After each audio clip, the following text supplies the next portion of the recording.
হামাসের সঙ্গে যুদ্ধবিরতি চুক্তি হোক আর না হোক, রাফায় স্থল অভিযান কেউ ঠেকাতে পারবে না বলে মন্তব্য করেছেন ইসরায়েলি প্রধানমন্ত্রী বেনিয়ামিন নেতানিয়াহু।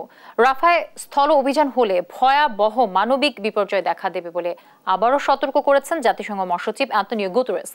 একই সঙ্গে এর মধ্য দিয়ে মধ্যপ্রাচ্য জুড়ে উত্তেজনা আরও ভয়াবহ মাত্রায় ছড়িয়ে পড়বে বলেও আশঙ্কা করেন তিনি।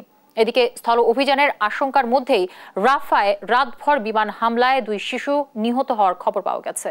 আহত হয়েছেন আরও বেশ কয়েকজন। আরও জানাচ্ছেন অন্যয় কর্মকার।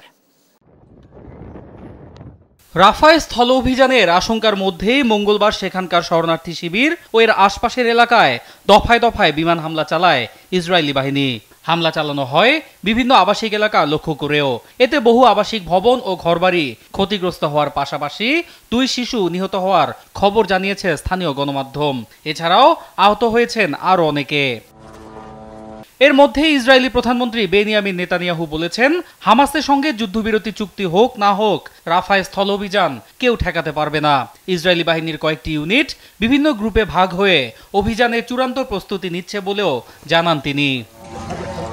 এদিকে রাফায় স্থল অভিযান হলে অঞ্চলটিতে ভয়াবহ মানবিক বিপর্যয় দেখা দেবে বলে আবারও সতর্ক করেছেন জাতিসংঘ মহাসচিব আন্তনিও গুতেরেস। শুধু তাই নয়, এর মধ্য দিয়ে গোটা মধ্যপ্রাচ্যে সংঘাত আরও বড় পরিসরে ছড়িয়ে পড়বে বলেও আশঙ্কা করেন তিনি। গাজায় দুর্ভিক্ষ ঠেকাতে ত্রাণ কার্যক্রমের উল্লেখযোগ্য অগ্রগতি হয়েছে বলেও দাবি করেন গুতেরেস। রাফায় স্থল অভিযান বন্ধে এরই মধ্যে নিরাপত্তা পরিষদ তাদের উদ্বেগের কথা জানিয়েছে। আমি আশা করব এ ধরনের অভিযান বন্ধে ইসরায়েলের ওপর যাদের প্রভাব রয়েছে তারা কার্যকর ভূমিকা রাখবে। খাদ্য সংকট পরিস্থিতির আগের চেয়ে কিছুটা উন্নতি হলেও আরও অনেক কিছু করার বাকি। উত্তর গাজার 2টি ক্রসিং পয়েন্টই খুলে দিতে হবে। কোনো অবস্থাতেই ত্রাণের বহর হামলার টার্গেটে পরিণত হতে পারে না। রাফায় স্থল অভিযান নিয়ে আবার উদ্বেগ জানিয়েছে যুক্তরাষ্ট্র। অভিযানের বিষয়ে তেল আবিবের পক্ষ থেকে এখন পর্যন্ত সুনির্দিষ্ট কোনো পরিকল্পনা দেয়া হয়নি বলেও জানায় মার্কিন পররাষ্ট্র দপ্তর। এর আগে মঙ্গলবার চলমান উত্তেজনার মধ্যেই আরও একবার ইসরায়েল সফর করেন মার্কিন পররাষ্ট্রমন্ত্রী অ্যান্টনি ব্লিংকেন। এ সময় গাজায় ত্রাণ কার্যক্রম জোরদারে প্রয়োজনীয় যা যা করণীয় তা নিয়ে ইসরায়েলি প্রশাসনের সঙ্গে আলোচনার আশ্বাস দেন তিনি।